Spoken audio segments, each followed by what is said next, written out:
Y'all, this black man, may he rest in peace, his body parts released out all over the world without his consent, and also his family didn't even know he had passed away.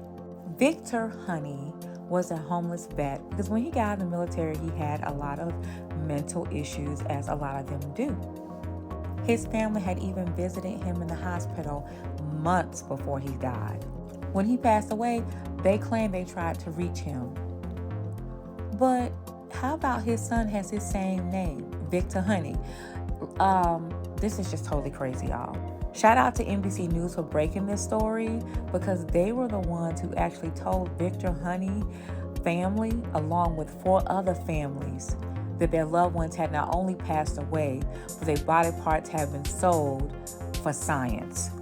If time runs out, make sure you go to my YouTube, The Carolina Diamond. Black man, he ain't got no family. They don't care about him. You were wrong about this one. No, he never wanted to be, the 10 years we were married, he never wanted to be an organ donor. We talked about it. They sold his right leg for $341 to a Swedish medical device maker. They sold his torso for $900 to a medical education company in Pittsburgh.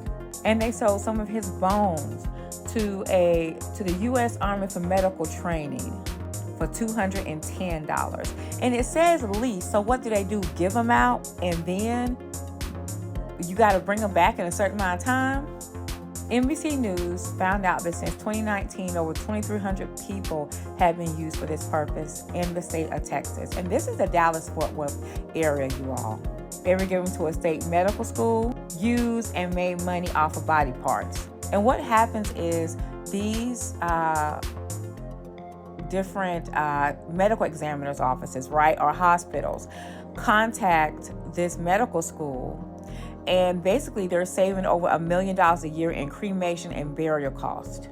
Meanwhile, the medical school is making over $2,500,000 a year on leasing body parts to outside groups.